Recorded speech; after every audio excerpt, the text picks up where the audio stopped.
दोस्तों, जब भी कोई हमारे पड़ोसी देश को मदद की जरूरत पड़ती है तो सबसे पहले मदद करने वाला देश भारत ही होता है। ठीक वैसे ही एक अपडेट अभी नेपाल से निकल कर आ रही है, जिसने फिर से भारत से मदद की गुहार लगाई है। लेकिन नेपाल के अलावा बांग्लादेश और श्रीलंका भी कुछ इसी तरह के मुसीबत में फंस चुके हैं। 2020 से 2023 के बीच भारत बांग्लादेश को 40 के आसपास लोकोमोटिव एज ए गिफ्ट दे चुका है, यानी ट्रेन के इंजन भारत ने उपहार में बांग्लादेश को दे चुका है। लेकिन बदले में जब बांग्लादेश को कुछ काफी बड़े ऑर्डर्स के लिए ट्रेन के इंजन, मेट्रो रिंग्स और कोचेस खरीदने थे, तब बांग्लादेश ने अपने सारे टेंडर्स चाइना, जापान और कोरिया जैसे देशों के लिए खोल दिया, ये जानते हुए भी कि भारत एक पड़ोसी देश होने के अलावा एक रेलवेज का काफी बड़ा मैन्युफैक्चर भी है। और इसके अलावा श्रीलंका को भी जब फर्टिलाइजर्स का बड़ा कंसाइनमेंट चाहिए था, तब एक चाइनीज कंपनी को चुना। हालांकि इस चाइनीज कंपनी की वजह से कई मिलियंस डॉलर का नुकसान झेलना पड़ा। और तो और जनवरी 2023 में श्रीलंकन रेलवेज ने भारत को इग्नोर करके 10,000 रेलवेज ट्रैक का ऑर्डर एक चाइनीज कंपनी को दे दिया। अब इसी लिस्ट में नेपाल का भी एक कारनामा जुड़ चुका है। दरअसल नेपाली प्राइम मिनिस्टर हाल ही में भारत के दौरे पर थे और इस विजिट के दौरान उन्होंने भारत और नेपाल के बीच नए एयर रूट्स खोलने का आग्रह भारत के साथ किया, जिससे नेपाल में टूरिज्म बढ़ सके और नेपाल में बने चाइनीज एयरपोर्ट को चाइना के हाथों में जाने से बचाया जा सके। यहाँ तक तो ठीक है, लेकिन नेपाल पहुंचने के बाद नेपाली आर्मी ने भारत की बजाय चाइना को 26 आर्मर्ड व्हीकल का ऑर्डर थमा दिया, ये जानते हुए कि इससे बेहतर क्वालिटी के armoured vehicle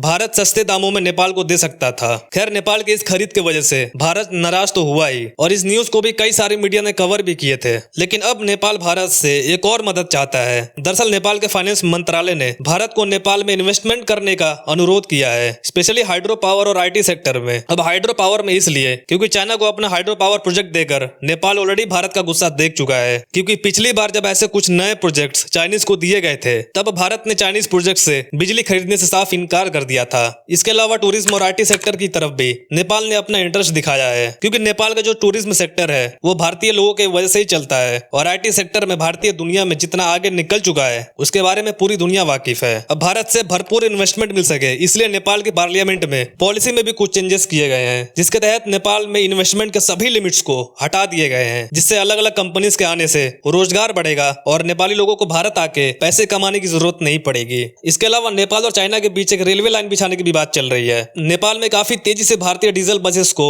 Chinese buses replace करना शुरू कर चुकी है, और ऐसे ही कई बार देखने को मिला है, जिससे साफ जाहिर है कि नेपाल का झुकाव ज्यादातर भारत की बजाय चाइना की तरफ ही रहा है। और अब एक और कमाल की बात सुनिए, अब नेपाली सरकार को भारत के साथ ओपन बॉर्डर्स भी दिक्कत देने लगी हैं। अब यहाँ गौर करने वाली बात यह है कि नेपाल बड़ी बड़ी डील्स चाइना के साथ कर रहा है, लेकिन अपने देश में इन्वेस्टमेंट करने को भारत से अनुरोध कर रहा है। खैर, ये हम आपसे पूछना चाहते हैं कि क्या नेपाल के साथ भारत को ओपन बॉर्डर्स रखना चाहिए? कमेंट्स में इसका जवाब जरूर दीजिए। और दिल से धन्यवाद आपका इस वीडियो के अंत तक बने रहने के लिए। बाकी वीडियो को लाइक करके चैनल को सब्सक्राइब जरूर कर लीजिएगा।